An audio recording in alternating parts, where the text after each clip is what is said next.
ओम ब्रह्म सत्यम सर्वदा। विषय है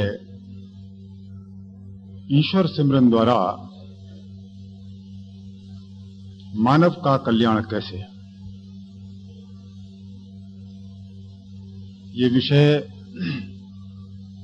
अध्यात्म विद्या का सबसे महत्वपूर्ण विषय है। इसलिए मेरी आपसे प्रार्थना है कि एकाग्रचित होकर इसको सुनने का प्रयास करें।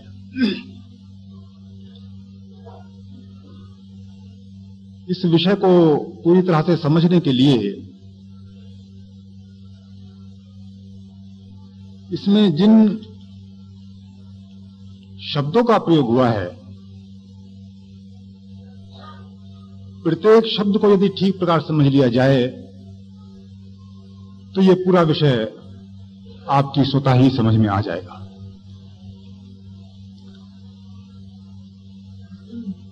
तो ईश्वर सिमरन द्वारा मानव का कल्याण कैसे अथवा मंगल कैसे, तो इसमें सबसे पहला शब्द है ईश्वर।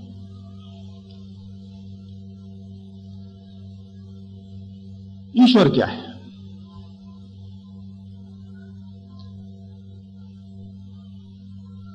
ईश्वर को सत भी कहते हैं या सत्य भी कहते हैं।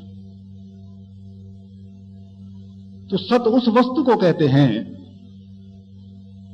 जिसमें कोई परिवर्तन नहीं होता, जिसका नाश नहीं होता, वो सदैव एक ही अवस्था में स्थित रहती है, उसको सत कहते हैं। लेकिन यदि यही परिभाषा सत्य की हो तो हमारे मन में आ सकता है कि हम क्या करेंगे फिर इस वस्तु का। इसीलिए सत्य के साथ या ईश्वर के साथ एक और चीज जुड़ी होती है। वो कहते हैं कि ईश्वर आनंद रूप होता है, वो नाशवान भी नहीं है, उसमें कोई परिवर्तन भी नहीं होता और सदैव एक जैसा रहता है। ऐसा होते हुए भी वो आनंद रूप भी है, इसीलिए वो हमारे मन को खींच लेता है। जिसके अंदर ईश्वर प्रकट हो जाता है वो व्यक्ति भी हमको खींच लेता है। ये पहचान है कि ईश्वर आनंद रूप है, अन्यथा हम ईश्वर का क्या करते थे। इसको एक उदाहरण के द्वारा जरा समझने की कोशिश करें। देहरादून की घटना है। उस समय ये संता प्रकाश ग्रंथ का ये प्रिंट हो रहा था, संशोधन चल रहा था। तो प्रेमी भाई ओम कपूर जी उस समय महाराज जी के पास बैठा करते थे। तो एक दिन उनके मित्र डॉक्टर मदन मोहन जी महाराज जी के पास पहुंचे। तो बैठे हुए थे दोनों, तो गुरुदेव ने मदन मोहन जी से एक प्रश्न कर दिया। वो प्रेमी, तुमने इनके अंदर क्या देखा? अब प्रेमी बोले कि महाराज जी मैंने आपके अंदर ईश्वर देखा। बोले ईश्वर क्या होता है? अब प्रेमी चुप। अब ओम कपूर जी के मन में बेचैनी, मेरा जो दोस्त था वो तो हार गया, चुप हो गया वो। बोले महाराज जी मैं बताता हूं। बोले बताओ प्रेमी। बोले महाराज जी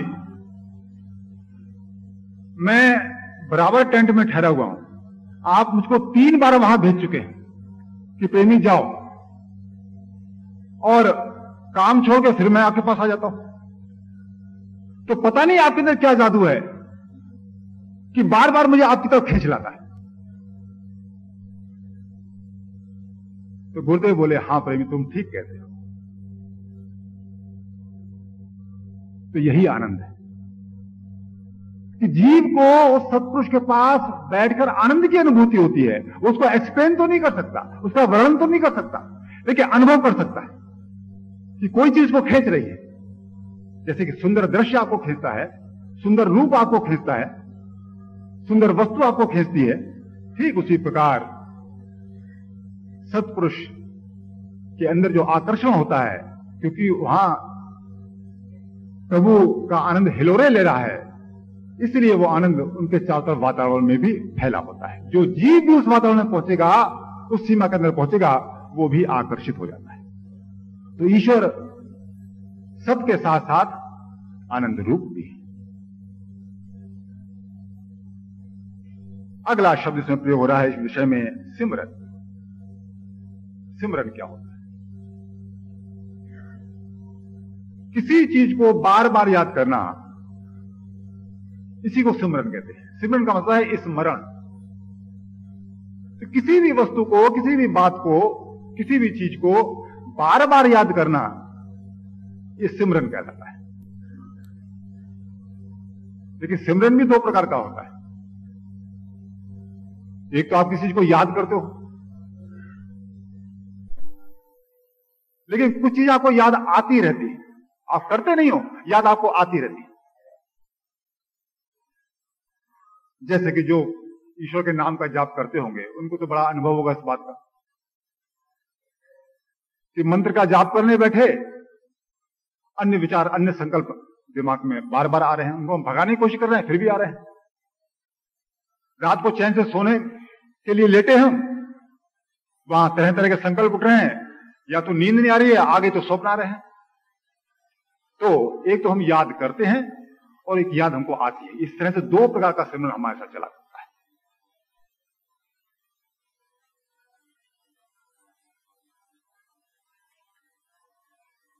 एक तीसरी चीज है, तीसरा शब्द है मानव। ये मानव क्या है? गुरुदेव ने समता विलास में एक जगह कहा कि बुद्धि ही जीव है। देखिए, ये जो सिमरन है, सिमरन क्या है कि तरह तरह के संकल्प जो आपके अंदर उठते हैं, उसकी तरफ जो ध्यान जाता है, यही तो सिमरन है। इसी को दूसरे शब्दों में मन भी कहते हैं। मन और कुछ नहीं है, इन संकल्पों का समूह ही मन है। इसलिए गुरुदेव की वाणी कह रही है, मन का सिमरन रूप पछान, जैसी सिमरे होए गल कान, माया सिमरे माया में भरमाई, सिमरे राम तब राम समाई। कि मन का स्वरूप सिमरन ही है। यदि माया को स्मरण करता है तो ये माया रूप हो जाता है, और जो राम को अर्थात ईश्वर को स्मरण करता है तो ये ईश्वर रूप हो जाता है। तो सवाल यह है कि मनुष्य कौन है फिर? गुरुदेव कहते हैं ये बुद्धि ही जीव है, बुद्धि ही मानव है। तो बुद्धि कौन है? आप जब सिमरन में बैठते हैं तो तरह तरह के संकल्प जो मन में उठते हैं, उनको आप देखा करते हैं। आपको पता था हाँ ये संकल्प उठा, और उस संकल्प को दूर करने की कोशिश करते हैं।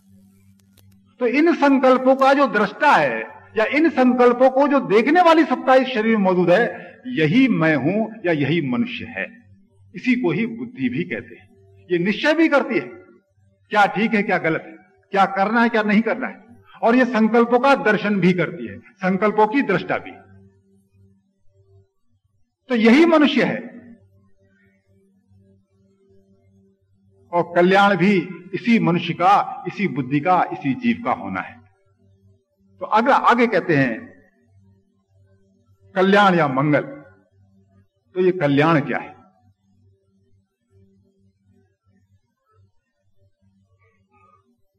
गुरुदेव इसकी परिभाषा करते हैं समता विलास में। कहते हैं कि असली कल्याण यही है कि जीव की सब कामना कल्पना नाश हो जावे। असली कल्याण यही है कि जीव की सब कामना कल्पना नाश हो जावे, मृतक काल का भय बिल्कुल चित्त से नाश हो जावे, अविनाशी तत्व को प्राप्त करके आनंद स्वरूप हो जावे। तो देखिए 3 चीजें इसमें हैं कि सबसे पहली तो कोई भी संकल्प या कोई भी कामना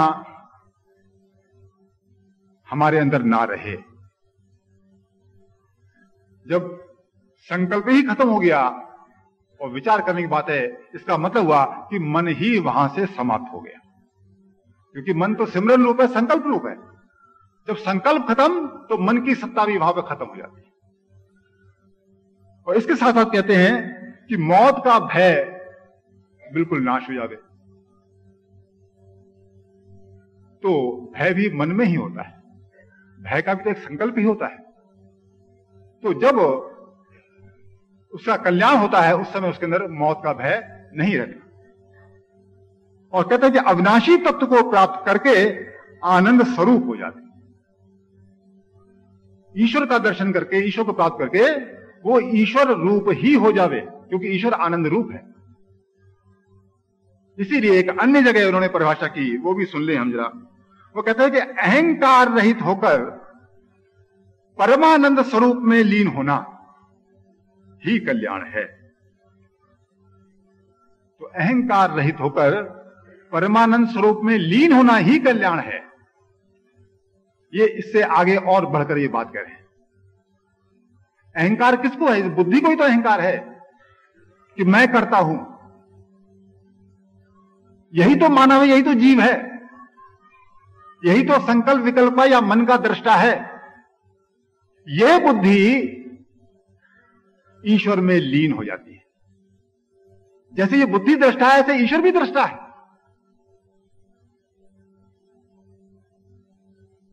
इस शरीर में रहते हुए हम अपने संकल्प को पढ़ सकते हैं, अपने संकल्प को जान सकते हैं कि हमारा कौन सा संकल्प उठ रहा है, क्या हमारे अंदर इच्छा उठ रही है। लेकिन जो सत्पुरुष होता है, जो गुरु होता है, जिसका अहंकार उस ईश्वर तत्व में लीन हो चुका है, या यूं कहे मन और बुद्धि उस ईश्वर में लीन हो चुकी है, वो भी दृष्टा होता है। लेकिन हम में और उसमें भेद क्या है कि हम तो मात्र अपने शरीर के दृष्टा है, अपने संकल्प के दृष्टा है। लेकिन जो सत्पुरुष है, जो उस ईश्वर तत्व में स्थित हो चुका है, जो ईश्वर तत्व में आनंदित हो चुका है या आनंद में स्थित हो चुका है, उसके अंदर यह शक्ति होती है कि वो सर्वदृष्टा होता है, सब कुछ देख सकता है। कैसे? गुरुदेव के जीवन से एक उदाहरण हम जरा देखें। गुरुदेव के एक परम शिष्य हुए बाबू अमोलक राम जी, जो जीवन गाथा आप देखते हैं, ये उन्हीं का कलेक्शन है। यह आश्रम भी उन्होंने निर्माण करवाया, काफी वक्त जो है महाराज जी के साथ रहे। गंगोठी आश्रम भी उन्होंने निर्माण कराया और वक्त से पहले ही रिटायरमेंट लेकर महाराज जी के साथ हो लिए थे।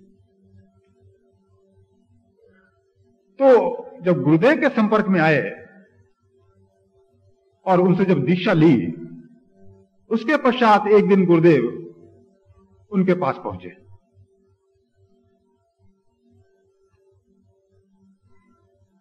बाबू अमोलक राम जी गुरुदेव के संपर्क में आने से पहले ये जो संस्था आप सब जानते होंगे कि राधा स्वामी नाम की जो संस्था है, वहां से उन्होंने नामदान लिया था और उसी का वो जाप किया करते थे। जब गुरुदेव से दीक्षित हो चुके तब भी उन्होंने गुरुदेव का जो मंत्र था वो तो जप नहीं करते थे, वो वही पुराना जप किया करते थे। तो गुरुदेव उनके पास जब पहुंचे तो उनका प्रेमी, इनका दिया हुआ मंत्र तुम जप नहीं करते हो, तुम वही पुराना मंत्र जाप कर रहे हो। अब बाबू अमोलक राम जी को आभास हुआ कि गुरु वास्तव में अंतर्यामी होता है, ये सर्वद्रष्टा है, ये सबके मन के संकल्प को देख सकता है। इसीलिए गुरु जो ईश्वर है वो सर्वव्यापी होता है और गुरु भी सर्वव्यापी होता है। इसलिए महर्षि रमण कहा करते थे, एक बार महर्षि रमण से पूछा गया, उनका एक शिष्य बोला कि भगवान, एक गुरु के होते हुए क्या दूसरे गुरु के प्रति आदर प्रकट किया जा सकता है? तो महर्षि रमण कहते हैं, गुरु एक ही होता है और वो ईश्वर है। हम समझते हैं कि एक पूर्व में बैठा है, एक पश्चिम में बैठा हुआ है, ये दो गुरु बैठे हुए हैं। गुरु एक ही होता है और वो ईश्वर है। तो इसीलिए गुरु सर्वव्यापक होता है। तो जिसने इस रूप में गुरु को देखा है, समझा है, वो शिष्य फिर गलती नहीं करता। जिसने उसको शरीर समझ लिया है वो गलती कर जाता है। तो ये जो बात आ रही थी कि अहंकार रहित होकर परमानंद स्वरूप में लीन होना, इसका मतलब यह है बुद्धि उस ईश्वर को अपने शरीर में जब अनुभव करती है उस समय ये अपने आप को उसमें लीन कर देती है। ठीक उसी प्रकार जैसे कि कोई नदी समुद्र में जाती है तो अपने स्वरूप को लीन करके वो खुद समुद्र रूप हो जाती है, फिर वो नदी नहीं कहलाती, फिर वो समुद्र कहलाती है। ठीक उसी प्रकार ये जीव जो है उस समय फिर ये ईश्वर कहलाता है, गुरु कहलाता है या सत्पुरुष कहलाता है। और वो उसकी पूर्ण आनंद की अवस्था होती है, कोई मृत अवस्था नहीं है वो। इसीलिए जो कल्याण है वो इस बुद्धि को उस आत्मा में, उस ईश्वर तत्व में लीन करने में है। इससे पहले कल्याण अन्य कुछ नहीं होता। तो कहते हैं कि वो कल्याण कैसे प्राप्त। अब अंतिम शब्द आता है कैसे, कि ईश्वर सिमरन द्वारा मानव का कल्याण कैसे।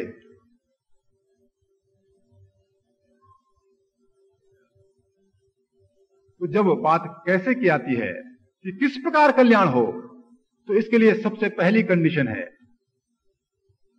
कि बुद्धि को ईश्वर का निश्चय होना चाहिए।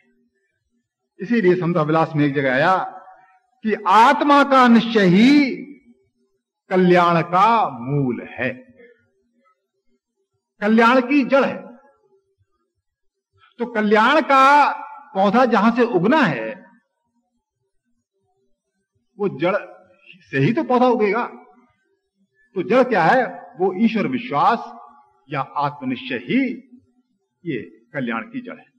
जिसके अंदर आत्मनिश्चय ही नहीं, ईश्वर विश्वास ही नहीं, वो कल्याण के लिए प्रयास ही क्यों करेगा। और क्योंकि ईश्वर आनंद रूप है, इसलिए जैसे जैसे उसका ठीक दिशा में प्रयास होगा उसके मन में आनंद आने लगेगा, संतोष, धैर्य, शांति उसके अंदर धीरे धीरे आने लगेगी।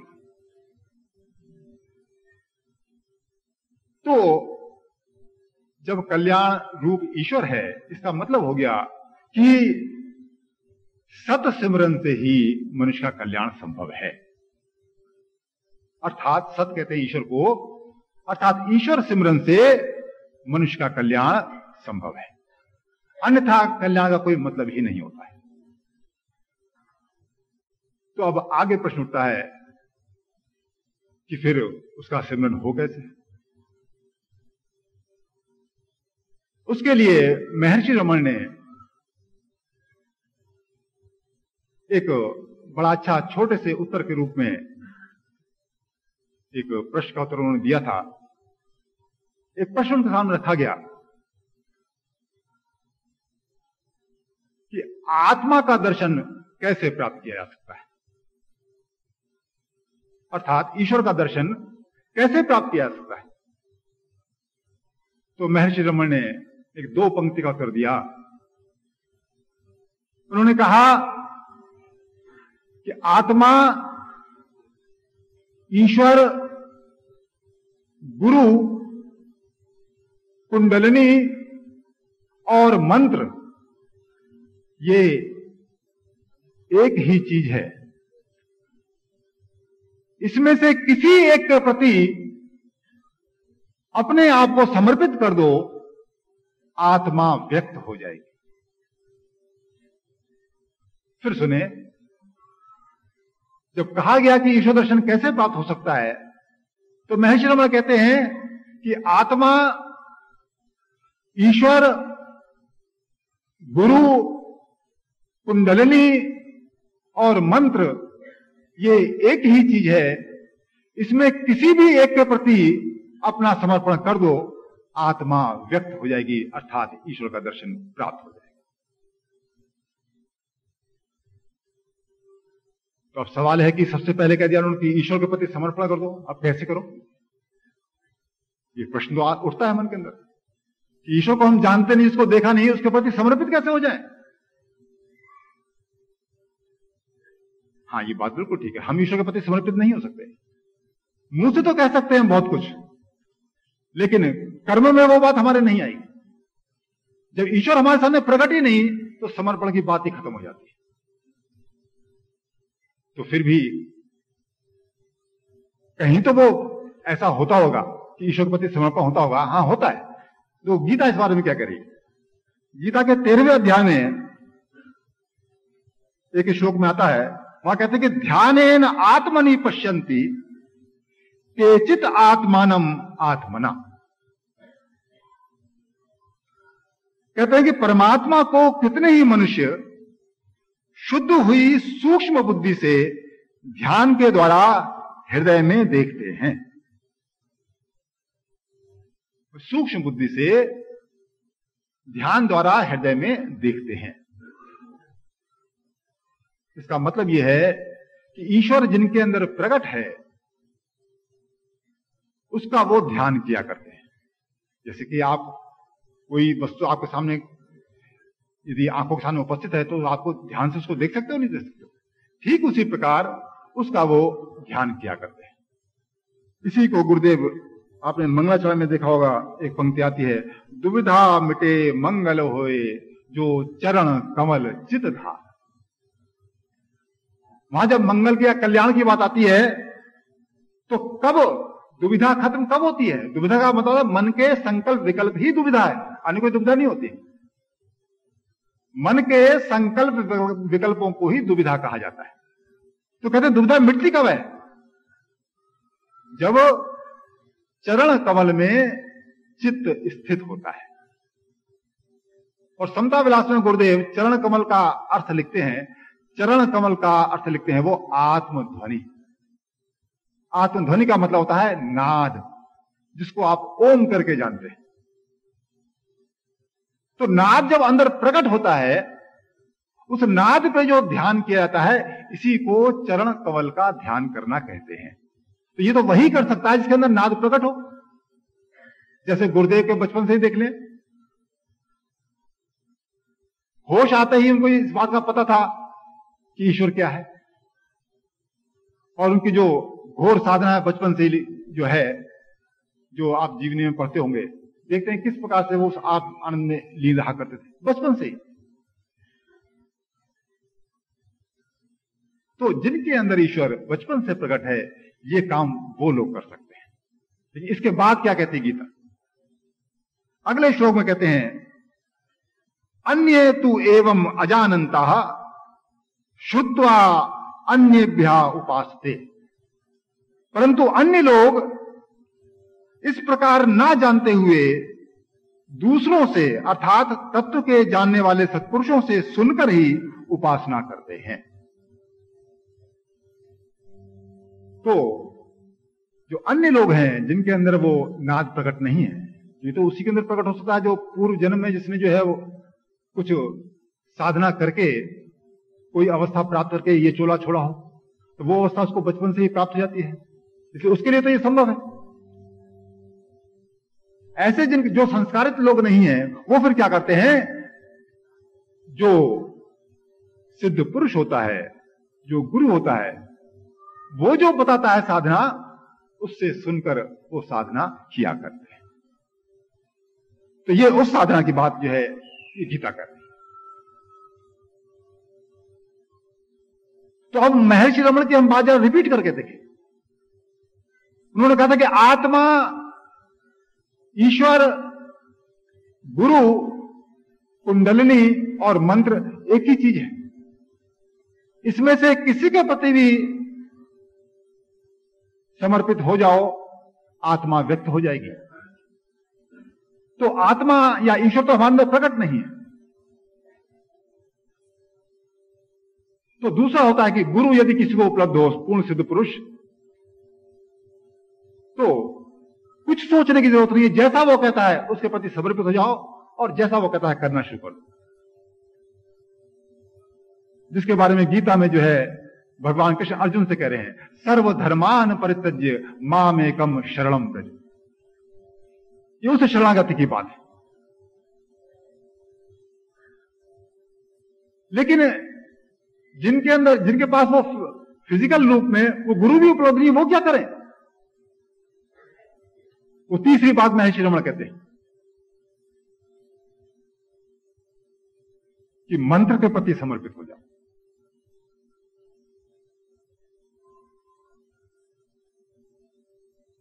तो किसी सिद्ध पुरुष ने यदि किसी मंत्र के जाप के बारे में बताया हो और उस बात की अथॉरिटी आपके पास हो कि हां ये वास्तव में सिद्ध पुरुष की बात सही है, ये सिद्ध पुरुष ने ये बात कही है, यदि पूर्ण आपको विश्वास हो कि नहीं ये बात ओरिजिनल है, सिद्ध पुरुष की ही है और सिद्ध पुरुष का ही मंत्र है, और उसकी यदि परमिशन सिद्ध पुरुष की हो, तो उस मंत्र को जाप करने से आपका कल्याण हो जाता है। क्यों हो जाता है? क्योंकि वो जो मंत्र है वो ईश्वर है, वो आत्मा है। बस यही संसारियों में और परमार्थियों में भेद खड़ा हो जाता है। ये सिद्ध पुरुषों की बातें मेरी और अन्य को या अन्य लोगों की बातें नहीं है। और महर्षि रमण की बात छोड़ दी है, विवेकानंद के गुरु रामकृष्ण परमहंस हुए। रामकृष्ण वचनामृत करके पुस्तक एक उपलब्ध है 3 वॉल्यूम के अंदर। तो मास्टर महाशय जो उनके परम शिष्य थे, वो जब अपने गुरु के पास अर्थात रामकृष्ण परमहंस के पास बैठा करते थे, क्योंकि वो खुद टीचर थे, इसलिए जो भी वार्तालाप होता था उसको एज इट इज नोट कर लिया करते। तो वही वार्तालाप उन्होंने जो है, जैसे बाबू अमलोक राम जी ने जीवन गाथा छब्बादी, ऐसी उन्होंने जो है ये पुस्तक जो है वो छब्बादी। तो उसमें मैं एक दिन पढ़ रहा था, तो उसमें रामकृष्ण परमहंस क्या कहते हैं वो भी सुन लें। रामकृष्ण परमहंस ने कहा कि ईश्वर, मंत्र और गुरु ये एक ही चीज है। ईश्वर, मंत्र और गुरु ये एक ही चीज है। देखिए, एक दक्षिण का सत्पुरुष है, एक पूर्व का सत्पुरुष है, और उत्तर भारत में ये महात्मा मंगतराम जी के रूप में ये तीसरा सत्पुरुष है। देखिए, इनकी बातों का मिलान करके देखें हम जरा। और गुरुदेव भी कहते हैं कि त्रयोदश अक्षर मंत्र ये सर्व सिद्धि दातार, जो सिमरे नित प्रेम से मंगल पाए अपार। जन्म जन्म जाए भ्रमणा, प्रभु चरण पाए विश्वास। जब महामंत्र के बारे में ये व्याख्या गुरुदेव ने अपने हाथ से लिखी, ये महामंत्र की व्याख्या तो गुरुदेव ने अपने हाथ से लिखी।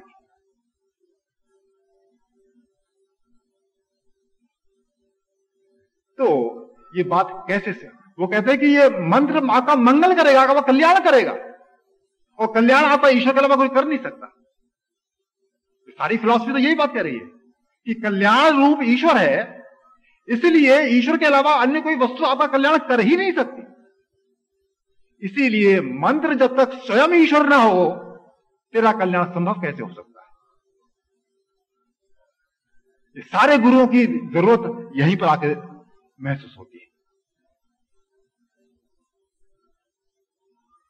और गुरुदेव के बारे में तो गुरुदेव ने तो वाणी में एक जगह ये भी कहा है, दुखी जीव की सुन पुकार, सतगुरु आए जगत उद्धार। जब काफी मात्रा में जीव दुखी हो जाते हैं, उनको समझ नहीं आता क्या करें, शांति उनके भंग होने लगती है, संसार में उनको आनंद आना कम हो जाता है, या संसार की बेईमानियां, मक्कारियां, यहाँ की नफरत, ईर्ष्या, द्वेष देख देख के इनका जब मन परेशान होने लगता है, और धर्म के नाम पर भी जब भ्रष्टाचार फैल जाता है, वहां भी माया छा जाती है, मायाधारी गुरु आ बैठते हैं, तब ये जीव दुखी होता है। ऐसे दुखी जीवों की संख्या जब बढ़ जाती है, क्योंकि प्रभु तो कल्याण रूप है, वो जीवों के दृष्टा है, तो वो हम दुखी जीवों पर कृपा करने के लिए इस धरती पर अवतरित होते हैं। तो उन्हीं को तो गुरु कहा जाता है। लेकिन दूसरा प्रश्न यहां खड़ा हो जाता है कि वो यदि उपलब्ध नहीं है फिर कल्याण कैसे संभव है? और यहां वाणी कह रही है कि दुखी जीव की सुन पुकार सतगुरु आए जगत उद्धार, वो पूरे जगत के उद्धार के लिए आए हैं। ये बात अपने आप में ये सिद्ध कर रही है, जिस गुरु की ये वाणी है उसने इस बात की गारंटी भी जरूर दी होगी कि वास्तव में जो मेरे प्रति समर्पित होगा उसका उद्धार निश्चित है। जगत लिखा है तो इसका मतलब है कि जगत के हर जीव का उद्धार संभव है यदि वो मेरे प्रति समर्पित हो जाए। लेकिन गुरु जब शरीर रूप में उपलब्ध नहीं होता, हम उसके प्रति समर्पित कैसे होंगे? उसी के लिए ये शास्त्र पढ़ने पड़ते हैं, उसी के लिए ये वाणी पढ़नी पड़ती है। इसीलिए ये महामंत्र प्रकट हुआ था। ये जगत उद्धार के लिए ही प्रकट हुआ था। यही जगत गुरु है, अन्य कोई वस्तु जगत गुरु नहीं है, कोई शरीर जगत गुरु नहीं है। ये ईश्वर रूप है, ये अवतार है। इसके अवतरण को जब हम विचार करके देखें तो ये कैसे अवतरित हुआ था। गुरुदेव की मात्र 13 वर्ष की आयु में जब समाधि अवस्था में वो थे, नदी के किनारे जंगल में वो रात में विराजमान थे, उस समाधि अवस्था में ये मंत्र प्रकट हुआ था। ओम ब्रह्म सत्यम ये पहले दिन प्रकट हुआ, निरंकार जन्मा अद्वैत पुरखा दूसरे दिन प्रकट हुआ, सर्वव्यापक कल्याण मूर्त परमेश्वराय नमस्तम ये तीसरे दिन प्रकट हुआ। लेकिन प्रश्न उठता है कि समाधि अवस्था में जीव की हालत क्या होती है? अभी हमने सारा विज्ञान सुना, सारी फिलॉसफी सुनी कि मन तो होता है संकल्प विकल्प, लेकिन सत्पुरुष के अंदर संकल्प विकल्प तो उठता ही नहीं, तो मन तो वहां होता ही नहीं। जब संकल्प नहीं है तो दूसरी चीज होती है बुद्धि या जीव या मनुष्य, जो इन संकल्पों को देखता है। तो जब संकल्प ही नहीं है तो देखने वाला कौन रहा? इसलिए बुद्धि भी वहां गायब हो जाती है।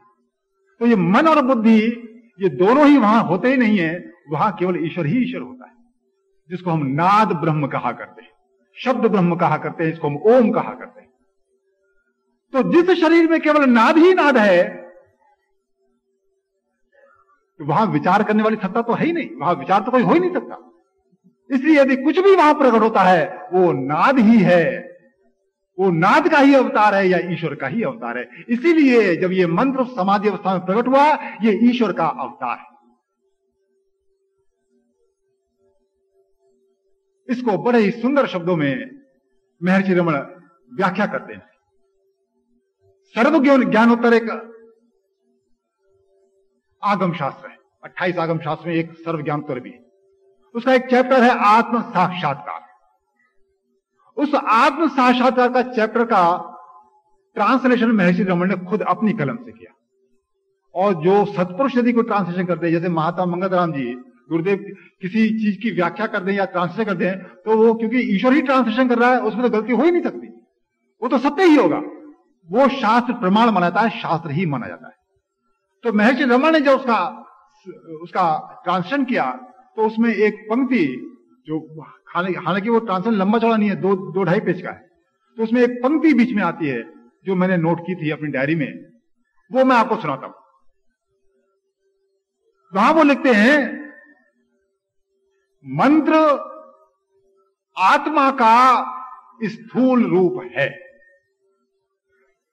मंत्र आत्मा का स्थूल रूप है। यदि इसको उदाहरण के द्वारा समझे तो जैसे कि बर्फ पानी का स्थूल रूप है। बर्फ और पानी में कोई भेद नहीं है, रूप में भेद है। जो ही बर्फ को गर्मी मिलती है वो पानी बन जाता है। ठीक उसी प्रकार ईश्वर जो है, जो नाद रूप है, जब जीव दुखी होता है तो कृपा करने के लिए वो मंत्र रूप में अवतार ग्रहण करता है, इसीलिए वो जगत गुरु कहलाता है। इसलिए इस मंत्र को महामंत्र कहा जाता है, सिद्ध मंत्र कहा जाता है। इसके अंदर वो शक्ति निहित होती है, छुपी होती है, या ये शक्ति का स्वयं पुंज होता है। जिस प्रकार गुरु कृपा का पुंज होता है, उसी प्रकार ये मंत्र भी कृपा का पुंज हुआ करता है। जिसका भी विश्वास उस पर आ जाता है, जिसके अंदर भावना ये आ जाती है कि मैं इसके प्रति समर्पित होने को तैयार हूं, इसका कल्याण भी उसी वक्त से प्रारंभ हो जाता है। इसमें कोई देर नहीं लगती, उसी वक्त से इसका कल्याण प्रारंभ होता है। लेकिन शर्त यही है कि 100% विश्वास हो और तेरा पूर्ण समर्पण उसके प्रति तेरा हो। इसीलिए प्रभु तो कृपा कर जाते हैं, लेकिन हम मनमुखी मनुष्य जो है ना, ये शास्त्रों को भी बदल कर रख देते हैं, गुरु की लिखित परिभाषा को भी बदल देते हैं। कहते हैं महामंत्र के बारे में भी लोग कह देते हैं ये तो खाना खाने से पहले 5 बार जपाता है, ये तो खाना हजम करने की चीज है, या संसारी कार्य सिद्ध करने की चीज है। देखिए, मतलब कि सत्पुरुष जो हुए वो तो कहते हैं कि मन और बुद्धि जब आत्मा में लीन होगी तब तेरा कल्याण होगा, और मंत्र प्रकट करते हैं तेरे संसार के काम सिद्ध करने के लिए। ये कैसी उल्टी व्याख्या है? अरे सारी परिभाषा तो शास्त्र उनका कर रहा है कि ईश्वर को जानने से तेरा कल्याण होगा, सत्य सिमरन से कल्याण होगा, और महामंत्र प्रकट करेंगे तेरे संसारी कार्य सिद्ध करने के लिए। लेकिन यदि तू मूर्ख है तो यह काम भी तू कर सकता है, क्योंकि है तो वो सर्व सिद्धि दाता, सब कुछ सिद्ध होगा। तूने विश्वास करके यदि संसारी चीज ही मांग ली वो भी तुझको प्राप्त होगी, लेकिन इससे बड़ी तेरी मूर्खता कोई हो नहीं सकती। अरे संसार की वस्तु से पहले ही तू दुखी है, क्योंकि इस दुख के प्रकट होने से अब वो संसार की तरफ भागेगा नहीं, अब केवल ईश्वर की तरफ भागेगा। तो ये जो सिद्ध मंत्र होता है, इसके सिमरन को ही सत सिमरन कहा जाता है। सत कहते हैं ईश्वर को। देखिए बात आती है, सत कहते हैं ईश्वर को, तो सिमरन किसका करना है? वो केवल ईश्वर का सिमरन करना है। और सिमरन के 2 तरीके गीता बता रही है कि एक, यदि ईश्वर अंदर प्रकट हो, वो शब्द ब्रह्म प्रकट हो, तो उसका सिमरन हम कर सकते हैं, उसका ध्यान हम कर सकते हैं। लेकिन जिसके अंदर प्रकट नहीं तो क्या करें? तो वो ईश्वर रूप जो सिद्ध मंत्र होता है, गुरुदेव का जो ये महामंत्र है, जो कि सिद्ध मंत्र है, तो इस सिद्ध मंत्र का हम जाप कर सकते हैं, क्योंकि ये ईश्वर रूप है। लेकिन यदि किसी ने इसको केवल संस्कृत के शब्द समझा और इसके अर्थ ही करता रहा, तो फिर वो सिमरन नहीं कर पाएगा। सिमरन के लिए ये आवश्यक कंडीशन है कि तेरे सामने केवल ईश्वर होना चाहिए, क्योंकि तू सिमरन ईश्वर का कर रहा है। इसीलिए जो मंत्र को ईश्वर करके जानता है वही सही सिमरन या वही सत्सिमरन किया करता है। इसी के लिए ये महर्षि रमण की और रामकृष्ण परमहंस की ये जो परिभाषा है, ये आपको बताई गई थी। तो महर्षि रमण कहते हैं कुंडलिनी मंत्र एक ही चीज है, और हम कहते हैं कुंडलिनी कोई नस होती होगी। जैसे समाज में प्रचलन चला है, वो गुरु को रुपये दिए 1100 रुपए, या उससे शिष्य बन जाइए, वो कुंडलिनी खोल देगा। वो कोई नस है, वो खोल देगा आपकी, उसको आप बिना ऑपरेशन के, वो कला उसको आती है। अरे सत्पुरुष क्या कह रहे हैं? कुंडलिनी आत्मा को कहते हैं, कुंडलिनी शब्द ब्रह्म को कहते हैं। सतगुरु तो अंतर में पल पल करे पुकार, तो आज्ञाकारी होय के घट का पाट उगार। तो गुरु किस रूप में? कुंडलिनी रूप में तेरे अंदर बैठा हुआ है। सतगुरु की मिले दीखया तब उठे उठे आत्मा जाग। तो सतगुरु की दीक्षा प्राप्त होती है तो आत्मा जाग जाती है। इसका मतलब यह वही बात कह रहे हैं कि कुंडलिनी का जागरण। देखिए ना, आत्मा और कुंडलिनी एक ही चीज है। लेकिन संसारी गुरु जो हैं वो तो तरह तरह की परिभाषा करते रहते हैं, संसारियों को बहकाते रहते हैं। सिद्ध पुरुषों की परिभाषा देखो कि आत्मा, ईश्वर, गुरु, कुंडलिनी, मंत्र एक ही चीज है। इसमें से किसी के प्रति भी समर्पित हो जाओ, आत्मा व्यक्त हो जाएगी।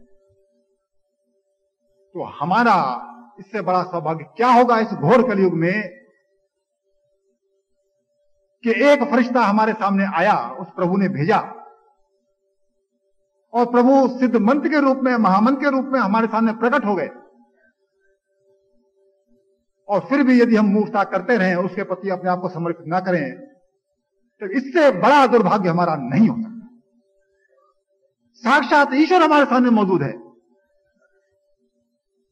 मात्र हमको अपना विश्वास वहां लाना है, और विश्वास के लिए गुरुवाणी उपलब्ध है आपके लिए। जिसने महामंत्र प्रकट किया है उसने वाणी भी तो लिखी है। वाणी का केवल 2 श्लोक में आपके सामने पढ़ के खत्म करता हूं ये विषय। देखिए, वाणी कहती है, जो ध्याये नित प्रेम से पर से नहीं पखवाद, समता तत्व रसना मिले, मोह ममता मिटे मूल प्रमाद। जो मोह है, मोह क्या है? मैं शरीर हूं, यही तो मोह है। इसका समूल नाश हो जाता है। जब तू शरीर नहीं है तो फिर क्या है? फिर वो ईश्वर है। समता तत्व, समता कहते हैं ईश्वर को या ब्रह्म को, तो उसकी रचना तुझको प्राप्त होती है। आगे देखिए वाणी क्या कहती है, कलह कलेश सब दूर होए, पाए ज्ञान तत्व योग, मंगत तत्व अक्षर नित गाइए, प्रभु दर्शन हो से। ये महामंत्र की महिमा में ये गुरुवाणी कह रही है कि इन तत्व अक्षरों का, देखिए तत्व कहते हैं ईश्वर को, सत्य को, ये अक्षर जो है वो ईश्वर रूप है। इन तत्व अक्षरों का जो नित्य गायन करेगा, अर्थात सिमरन करेगा, प्रभु दर्शन हो से योग, उसको प्रभु दर्शन प्राप्त होगा। ये लिखित गारंटी सिद्ध पुरुष खुद दे रहे हैं। इसके पश्चात भी यदि हम अपनी कमजोरी के कारण, अपनी कमियों के कारण उस सिद्ध वाणी पर भी हम विश्वास ना करें, तो फिर हमारा भाग्य तो कम से कम इस जन्म में तो उदय नहीं हो सकता, अगले जन्म में देखा जाएगा पता नहीं क्या। तो हम सिद्ध पुरुषों की वाणी को समझें, उस पर विश्वास करना सीखें, विश्वास करके जैसा उन्होंने कहा उस पर चलना सीखें, तब निश्चित रूप से हमारा कल्याण होगा। और महामंत्र के बारे में यदि हम सिमरन की बात करते हैं तो यही बात आती है कि सिमरन जो है एक एकाग्रचित होकर, एकांत में बैठकर, मौन होकर हृदय में मंत्र का जाप किया जाता है। और इन सिद्ध मंत्रों का श्वास के साथ कोई संबंध नहीं होता है। केवल मौन होकर हृदय में इस मंत्र का रिपीटिशन लगातार किया जाता है। जब आपका समर्पण धीरे धीरे बढ़ जाता है, जीवन आपका पीछे यदि सदाचारी होता है और सिमरन आपका निरंतर होता रहता है, तो जब प्रेम अंदर प्रकट होता है, संकल्प विकल्प कम होते हैं, उस समय यही मंत्र अपने मूल रूप में अर्थात नाद रूप में प्रकट होकर आपका कल्याण करके आपको इस जन्म मरण के चक्कर से मुक्त कर देता है।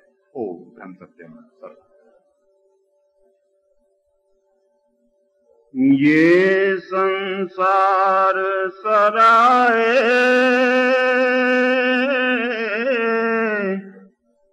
जीव मुसाफिर नित, मंगत खोज सत शांति, अवध जात है भी, छिन छिन ओसर जात है, जैसे बहता नीर, समा गया ना आएगा, करो विचार मत भी,